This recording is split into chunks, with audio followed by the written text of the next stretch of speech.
ನನಗೆ ಮದುವೆಯಾಗಿ 1 ವರ್ಷ ಆಗಿದೆ. ಗಂಡನ ಜೊತೆ ಮೊದಲು ಚೆನ್ನಾಗಿದ್ದೆ. ಆದರೆ ನಂತರ ನಮ್ಮಿಬ್ಬರ ಮಧ್ಯೆ ಭಿನ್ನಾಭಿಪ್ರಾಯವಾಗಿ ಇಂದು ನಾವು ಬೇರೆ ಬೇರೆ ಇದ್ದೇವೆ. ನಾನು ನನ್ನ ಗಂಡ ಒಂದೇ ಕಂಪನಿಯಲ್ಲಿ ಕೆಲಸ ಮಾಡುತ್ತಿರುವುದು. ಅದಕ್ಕೆ ಅವರ ಸ್ನೇಹಿತರು ನನಗೂ ಸ್ನೇಹಿತರು. ಅವರ ಸ್ನೇಹಿತರಾದ ವರುಣ್ ನನಗೆ ತುಂಬ ಕ್ಲೋಸ್ ಆದರು. ಗಂಡನಿಂದ ದೂರ ಆದ ನಾನು ಆ ದುಃಖದಲ್ಲಿ ಯಾರಾದರೂ ನನಗೆ ಸಹಾಯ ಮಾಡಬೇಕು ಎಂದು ಕಾಯುತ್ತಿದ್ದೆ. ಅಂಥ ಸಮಯದಲ್ಲಿ ವರುಣ್ ಬಂದರು. ನನ್ನ ಗಂಡನ ಸ್ಥಾನವನ್ನು ತುಂಬಿದರು. ನನಗೆ ಬೇಜಾರಾದಾಗ ಆಚೆ ಕರೆದುಕೊಂಡು ಹೋಗುತ್ತಿದ್ದರು. ನನ್ನ ದುಃಖವನ್ನು ಕೇಳುತ್ತಿದ್ದರು. ಹಣಕಾಸಿನ ಸಹಾಯವನ್ನು ಮಾಡಿದ್ದಾರೆ. ಆದರೆ ನಿಜ ಹೇಳಬೇಕೆಂದರೆ ಇಲ್ಲಿವರೆಗೂ ಅವರು ಯಾವತ್ತೂ ತಪ್ಪಾಗಿ ನಡೆದುಕೊಂಡಿಲ್ಲ. ಆದರೆ ನನಗೆ ಅವರ ಕಡೆ ಮನಸ್ಸು ವಾಲಿದೆ. ಅವರಿಗೂ ನಾನಂದರೆ ಇಷ್ಟ ಅನಿಸುತ್ತೆ. ಆದರೆ ಬಾಯಿ ಬಿಟ್ಟು ಯಾವತ್ತೂ ಇನ್ನೂ ಹೇಳಿಲ್ಲ. ಬಹುಶಃ ಸ್ನೇಹಿತನ ಹೆಂಡತಿ ಅಂತ ಸುಮ್ಮನೆ ಇದ್ದಾರೆ. ನಾನು ಅವರ ಬಾಯಿಂದಲೇ ಈ ವಿಷಯ ಬರಲಿ ಅಂತ ಕಾಯ್ತಿದ್ದೇನೆ. ಅದನ್ನು ಆಚೆ ತರಲು ಪ್ರಯತ್ನ ಮಾಡುತ್ತಿದ್ದೇನೆ. ಅವರು ಇತ್ತೀಚೆಗೆ ನಮ್ಮ ಮನೆಗೆ ಬಂದು ಹೋಗುವುದು ಜಾಸ್ತಿ ಆಗಿದೆ. ಅದರಲ್ಲೂ ನಾವಿಬ್ಬರು ಒಂದೇ ಟೀಮಿನಲ್ಲಿ ಕೆಲಸ ಮಾಡೋದು. ವರ್ಕ್ ಫ್ರಮ್ ಹೋಮ್ ಇದ್ದಾಗ ಅವರು ನಮ್ಮ ಮನೆಗೆ ಬರುತ್ತಾರೆ. ಒಂದು ಬಾರಿ ವರುಣ್ ನನಗಾಗಿ ಒಂದು ಮಾಡರ್ನ್ ಡ್ರೆಸ್ಸನ್ನು ಆರ್ಡರ್ ಮಾಡಿದ್ದರು. ಆ ಡ್ರೆಸ್ ತುಂಬ ಚೆನ್ನಾಗಿದೆ, ನನಗೆ ಒಪ್ಪುತ್ತೆ ಅಂತ ಅವರೇ ಇಷ್ಟಪಟ್ಟು ಕೊಡಿಸಿದ್ದು. ನೀನು ಅದನ್ನು ಹಾಕಿಕೊಂಡು ಬಾ, ನಾವಿಬ್ಬರು ಆಚೆ ಹೋಗಿ ಊಟ ತಿನ್ಕೊಂಡು ಬರೋಣ ಅಂತ ಅವರು ದೊಡ್ಡ ಹೋಟೆಲ್ಗೆ ಕರೆದುಕೊಂಡು ಹೋಗುತ್ತಾರೆ. ಹೋಟೆಲ್ ತುಂಬ ಚೆನ್ನಾಗಿದೆ. ಬಗೆ ಬಗೆಯಾದ ತಿಂಡಿ ಇದೆ.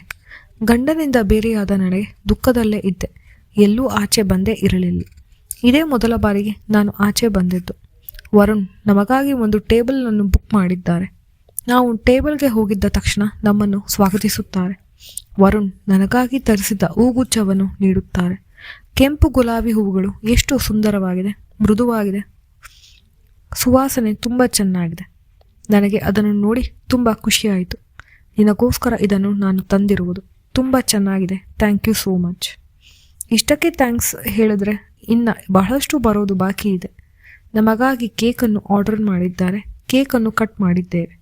ನಮಗೆ ಬೇಕಾದ ತಿಂಡಿ ತಿನಿಸುಗಳು ನಾವು ಆರ್ಡರ್ ಮಾಡಿದ್ವಿ. ಊಟ ಆದ ಮೇಲೆ ಇನ್ನೊಂದು ಸರ್ಪ್ರೈಸ್ ಇದೆ ಅಂತ ವರುಣ್ ನನಗಾಗಿ ತಂದ ಒಂದು ಗಿಫ್ಟನ್ನು ನನ್ನ ಕೈಗೆ ನೀಡಿದರು.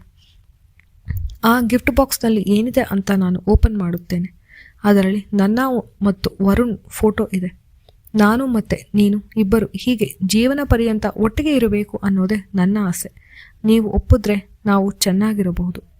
ವರುಣ್ ಎಷ್ಟು ಪ್ರೀತಿಯಿಂದ ನನಗೆ ಮದುವೆ ಆಗ್ತೀರಾ ಅಂತ ಕೇಳಿದ್ದಾರೆ. ನಾನು ಇಲ್ಲವೆನ್ನಲು ಸಾಧ್ಯವಿಲ್ಲ.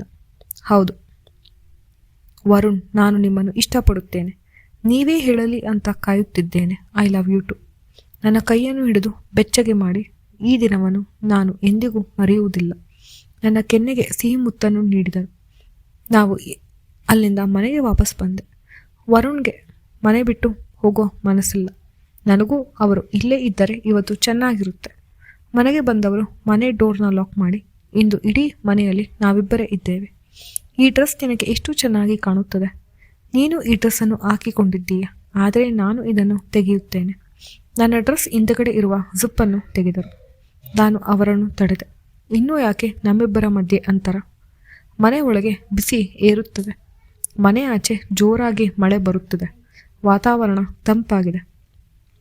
ಮಳೆ ಹನಿಗಳು ಕೇಳಿಸುತ್ತದೆ. ಈ ತಂಪಾದ ವಾತಾವರಣ ನಮ್ಮ ಮನಸ್ಸಿಗೆ ಮುದವನ್ನು ನೀಡಿದೆ. ಮಳೆ ಹನಿ ಭೂಮಿಗೆ ಸೇರುವಂತೆ ವರುಣ್ ನನ್ನಲ್ಲಿ ಲೀನವಾಗುತ್ತಾನೆ. ವರುಣ್ ಮೈ ಬಿಸಿ ಏರಿದೆ. ನನಗೂ ಬಿಸಿ ನೀರು ನೀಡಿದರು. ಅವರ ಉದ್ದವಾದ ಕಂಬ ಆಕಾಶವನ್ನು ನೋಡುತ್ತದೆ. ನೀನೇ ಅದಕ್ಕೆ ಭೂಮಿಯನ್ನು ತೋರಿಸಬೇಕೆಂದು ಹಿಂದೆ ಮುಂದೆ ಮಾಡಿ ದಾಹವನ್ನು ತೀರಿಸಿಕೊಂಡರು. ಆದರೆ ಎಷ್ಟು ದಾಹವನ್ನು ತೀರಿಸಿಕೊಳ್ಳಲು ಪ್ರಯತ್ನವನ್ನು ಪಟ್ಟರೂ ಸಾಲುತ್ತಿಲ್ಲ. ಹೊರಗಡೆ ಮಳೆ ನಿಂತಿದೆ. ಮನೆ ಒಳಗೂ ಮಳೆಯ ಪ್ರಭಾವ ನಿಂತಿದೆ. ವರುಣ್ ನನ್ನ ಕೈಯನ್ನು ಹಿಡಿದು ಹಾಗೆ ನಿದ್ರಿಸಿದರು. ಅವನ ಫೋನ್ ಶಬ್ದ ಬರುತ್ತದೆ. ನಾನು ಯಾರು ಮಾಡಿದ್ದಾರೆ ಎಂದು ನೋಡಲು ಓಪನ್ ಮಾಡುತ್ತೇನೆ. ಅದರಲ್ಲಿ ನನ್ನ ಗಂಡ ಮೆಸೇಜ್ ಮಾಡಿದ್ದಾನೆ. ನನಗೆ ಅದು ಕುತೂಹಲವನ್ನು ತರಿಸುತ್ತದೆ. ಆ ಮೆಸೇಜ್ನಲ್ಲಿ ಹೀಗೆ ಸಂದೇಶವಿದೆ: ಇಂದಿಗೆ ನಿನ್ನ ಸಾಲ ತೀರಿದೆ. ಮತ್ತೆ ನನ್ನ ಹೆಂಡತಿಗೆ ನೀನು ತೊಂದರೆ ಮಾಡಬೇಡ. ಅವಳಿಂದ ದೂರ ಇರು. ನನಗೆ ಈ ಸಂದೇಶದ ಅರ್ಥ ತಿಳಿದು ಭೂಮಿ ನಡುಗಿದಂತೆ ಭಾಸವಾಗಿದೆ. ಹಾಗಾದರೆ ಇಷ್ಟೆಲ್ಲ ಮಾಡಿದ್ದು ಸಾಲವನ್ನು ತೀರಿಸಿಕೊಳ್ಳೋಕೆ? ಈ ಕಟು ಸತ್ಯವನ್ನು ನಾನು ನಂಬಲು ಸಾಧ್ಯವಾಗಲಿಲ್ಲ. ವರುಣನನ್ನು ಪ್ರಶ್ನಿಸಿ ಕೇಳಿದೆ. ಆತ ಏನೂ ಮಾತನಾಡಲಿಲ್ಲ. ನನ್ನ ಗಂಡನನ್ನು ಕರೆಸಿದೆ. ಇದೇನು ಅರ್ಥವೆಂದು ಆತ ಹೇಳಿದ. ನಾನು ವರುಣ್ ಹತ್ರ 20 ಲಕ್ಷ ಸಾಲ ಮಾಡಿದ್ದೇನೆ. ಆದರೆ ಸಾಲ ತೀರಿಸಲು ಸಾಧ್ಯವಾಗಲಿಲ್ಲ. ಅದಕ್ಕೆ ವರುಣ್ ಹೇಳಿದ, ನಿನ್ನ ಹೆಂಡತಿಯನ್ನು ಸಾಲ ತೀರಿಸಲು ಕಳಿಸುವ ಎಂದು. ನನಗೆ ಬೇರೆ ದಾರಿ ಕಾಣದೆ ಹೀಗೆ ಮಾಡಿದ್ದೇನೆ. ಇಲ್ಲವೆಂದರೆ ನಾನು ಜೈಲಿಗೆ ಹೋಗಬೇಕಾಗಿತ್ತು. ಈ ಮಾತನ್ನು ಕೇಳಿ ನೀನು ನನಗೆ ಗಂಡವನ್ನು ಆಗುವ ಅರ್ಹತೆ ಕಳೆದುಕೊಂಡಿದ್ದೀಯ. ದಯವಿಟ್ಟು ಈ ಮನೆ ಬಿಟ್ಟು ಹೊರಡಿ. ನನ್ನ ಜೀವನದಿಂದ ಇಬ್ಬರು ದೂರ ಹೋಗಿ. ನನಗೆ ಆದ ಮೋಸವನ್ನು ನೆನಪಿಸಿಕೊಂಡು ನಾನು ಬಿಕ್ಕಿ ಬಿಕ್ಕಿ ಗಂಡನೇ ಹೀಗೆ ಮೋಸ ಮಾಡುತ್ತಾನೆ ಅಂದು ನಂಬಿರಲಿಲ್ಲ. ಮತ್ತು ನಂಬಿಸಿ ಮೋಸ ಮಾಡಿದವರು ಇಂಥ ಜನರು ಇರುತ್ತಾರೆ. ಹೌದು ಸ್ನೇಹಿತರೆ, ಮೋಸ ಮಾಡುವವರು ನಮ್ಮ ಜೊತೆ ಯಾವಾಗಲೂ ಇರುತ್ತಾರೆ. ನಾವು ಎಷ್ಟು ಎಚ್ಚರದಿಂದ ಇದ್ದರೂ ಸಾಧ್ಯವಿಲ್ಲ ಇವರ ಮಾಯೆಯಿಂದ ತಪ್ಪಿಸಿಕೊಳ್ಳಲು. ಅದಕ್ಕೆ ಸ್ನೇಹಿತರೆ ಹುಷಾರಾಗಿರಬೇಕು ಮತ್ತು ಯಾರು ಈ ಪರಿಸ್ಥಿತಿಗೆ ತಮ್ಮನ್ನು ತಾವು ತಂದುಕೊಳ್ಳಬೇಡಿ. ಈ ಕತೆ ನಿಮಗೆ ಇಷ್ಟವಾದರೆ ದಯವಿಟ್ಟು ವಿಡಿಯೋಗೆ ಲೈಕ್